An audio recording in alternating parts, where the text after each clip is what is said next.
there, Morgan from Teachable here. If you guys haven't been following along, for the past few weeks I've been walking you all through our signature 7-step course creation process while I create my own online course.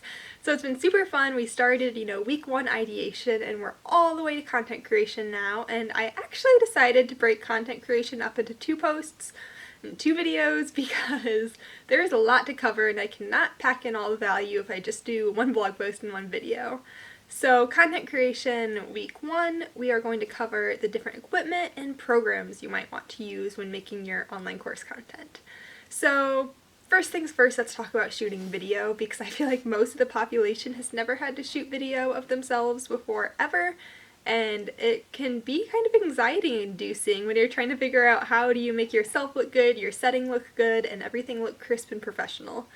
And if you've been following along for the past few weeks, you know I've progressively been stepping up the quality of my videos as I've been okay, something's not working here. So I can kind of show you guys and talk about the progress I've made. When I first started filming, first let's talk about where I'm at. I am in a basement, no natural light at all. The walls are a terrible shade of blue. Not ideal conditions, but it is the quietest place to film, so here I am. And yeah, so first week I filmed just with my camera and a lamp. So happy Thursday, today marks the end of week 1, beginning of week 2, which is very fun. And it was ooh, not so good. I moved on and I bought this ring light. All it is a very bright light that's circular to distribute light evenly. Honestly, I wouldn't recommend buying this just for your online course. If you have other videos you need to shoot, whether you've got a YouTube channel or vlog or something, then maybe invest in it. Otherwise, your other 2 options, the next pricing tier down, would be to get umbrella lights, and those are just as good. The quality is going to be just as nice as a string light, but they are a lot bulkier. You're going to have 2 big umbrella lights coming from each side, and you've got to decide if you've got enough room to set those up. But those will be about $40 on Amazon. And here's the best option, the free one. If you're not like me in a basement, then you can film in front of a natural light source. Whether, it's a window or a sliding glass door, just anywhere you can get natural light on you. The quality's going to be awesome, you're going to look great, and it's free, so not much better than that. Lighting is important because first it adds that professional touch to your videos. If you've got bad lighting, you're not going to look very professional, but also it makes you look better, kind of in that vain way. Bad lighting's gonna make your shadows under your eyes seem stronger, and your lines on your face will be highlighted. It's gonna cast either, an orange or green hue on you, neither of which are ideal. Good lighting is just gonna make you look nicer and your video look more professional.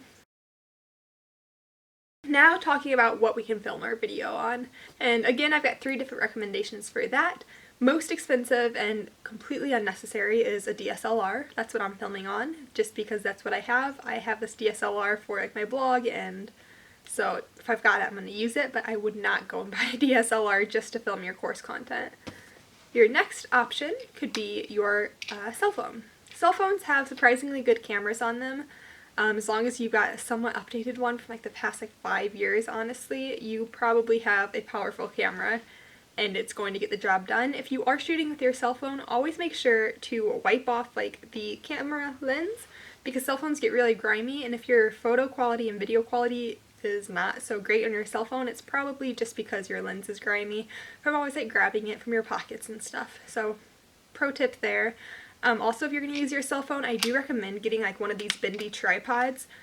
The on-brand Gorilla ones might be $40 on Amazon, but you can get the off-brand ones for $10. And if you're shooting in front of that sliding glass door, for example, you can bend these legs around the handle and then mount your phone on top. So it's going to be steady. You're not going to have to do a bunch of weird balancing acts trying to get your phone level. So the third option is to use your webcam, which probably seems way too basic, and you're no, I can't do that. But as long as you've got a good lighting source, your webcam's going to surprise you with how high quality it can be. If you're just used to Skyping in bed at 9 at night with no good light source, you're no, my webcam makes me look terrible. But set up lighting and then film on your webcam and you'll be just fine. Some filming tips is you want the lens to be parallel from your face. Don't do any weird angling. It's going to distort you. It's going to just kind of look funny. So, right now my lens is just below eye level. It's probably kind of closer to my nose. But anywhere in this eye range, you'll be good. If you need to stack your laptop on some books to get it up to your eye level, do that. Just make sure you're not doing weird angling because it's just gonna look funny, like I said, so avoid doing that. Now for setups. You would be surprised how terrible my setup is. Actually, like, I'll set a little picture of it right here. It's bad. Like I said, this room's kind of used for storage. I've just kind of cornered it off to do work in. Terrible blue walls. So I have fabric draped behind me. I've got fabric because I sew, but if you don't have fabric, you can use like a bed sheet or wrapping paper, just anything to make a clean backdrop. And even better than having just a plain backdrop would be if you had like a really nice desk setup, maybe. You've got like a really organized desk with a pretty painting above it in your iMac, something like that. I don't have any of that, so I've got the plain backdrop. Or if like you're teaching a course on woodworking, if you've got your woodworking like shop set up behind you, that would look awesome. Just something either very polished and neat or something very relevant to what you're teaching. And if you can't do either of those, a plain backdrop is all you really need. So that's kind of what we need to cover as far as just sitting down in front of a camera and filming. Of course, if you've got the budget, you could always hire somebody to produce your videos for you, but I don't have that budget, and I know a lot of you guys don't have that budget either. So doing it on your own is just fine, and you can still come up with like a really professional end product. So don't worry about not having the funds to hire a production team. That is not necessary. Actually, we've talked to some of our course creators who have had like very successful launches, and then so they hired a professional like team to help them film their next course, and people have told them they liked the DIY version better because it's like more relatable. So that's probably not true for every niche, but something to consider. So that's basically it for the actual filming. We covered setup, camera, and light. Sound, if you've got like a Rode mic or something, or a lapel mic, that would be awesome. I don't. I used to have a Rode mic, but it sadly broke, so I just use my camera's recorder, but you can get pretty cheap microphones on Amazon, and that's awesome. Now for creating your course slides, you're going to want to use a program like PowerPoint or Canva, InDesign, PicMonkey even, anything where you can create beautiful slides. Honestly, I'd say whichever one you're comfortable with.